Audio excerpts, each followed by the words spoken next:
Thousands are on lockdown in and around Lewiston, Maine, where hundreds of police officers are still searching for the gunman who shot and killed at least 18 people and hurt several more in a bar and bowling alley in the city. GBH's Chris Burrell has been talking to people on lockdown in and around Lewiston. He joins me now. Hi, Chris. Thanks for joining us today. Talk to us about what you've seen in Lewiston.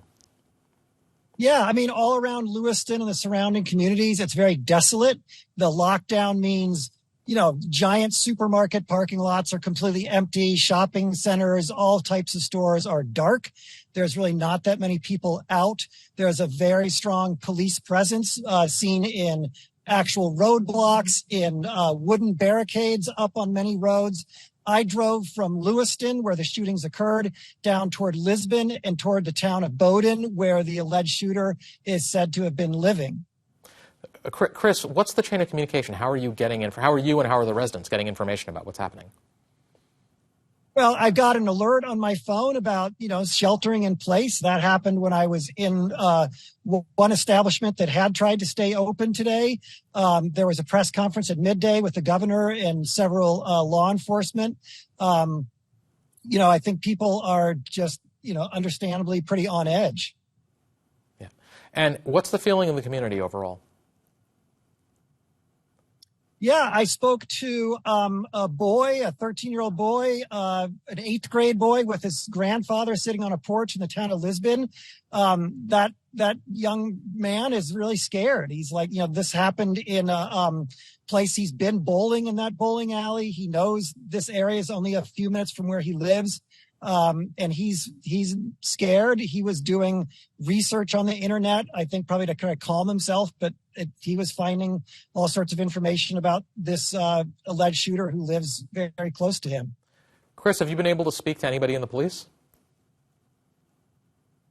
I overheard a sheriff's deputy when I was at this apple orchard here in a rural town in Maine, in Bowdoin, Maine, again, where this shooter is alleged to have been living. And he wouldn't talk to me, but I overheard him. Literally, the people he approached, he asked them, the first thing he asked them is, are they carrying a weapon? To which both people said no. So that was kind of interesting to me that was his very first question made to people at this orchard and restaurant that I was at. Other people I've spoken to, I spoke to an elderly couple, and the 80-year-old woman lives in one town over from Bowdoin, and she was really scared. She stayed up into the early hours of the night, afraid to turn off the lights. She was that concerned and worried.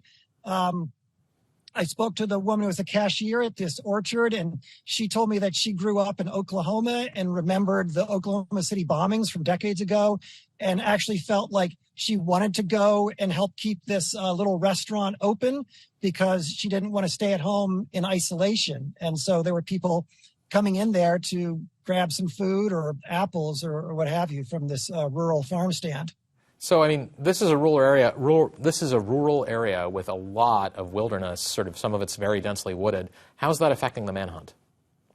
I would think it would be affecting the manhunt. I mean, that's, again, people spoke to me exactly about that. These are people who, are themselves used to being in rural and wooded areas. And that grandfather I mentioned, who I spoke to on the porch in Lisbon, said he's concerned that, this guy who seems to have military training could be off in the deep woods and difficult for all this law enforcement to find. I've seen at least one helicopter up, heard some other helicopters, even though it's been a little bit overcast. When I was driving up the Maine Turnpike, I saw vehicles that looked like unmarked police vehicles from as far as New Jersey and New York State.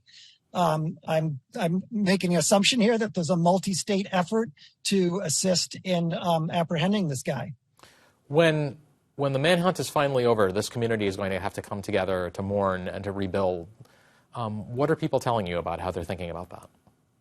Well, again, the woman who's the cashier named Wendeline Rios, she said that people already are kind of trying to pull together. And that was part of, again, this community feeling of having this one business open. It was the first business I saw that was open. It took me about 30 minutes to come to it outside of Lewiston.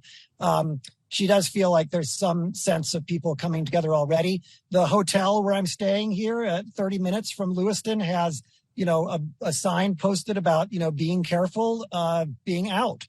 So I think right now it's really a pretty tense and scary moment until this person, who again seems to be the one involved in it, is caught. Chris Burrell, thanks and stay safe. Thank you.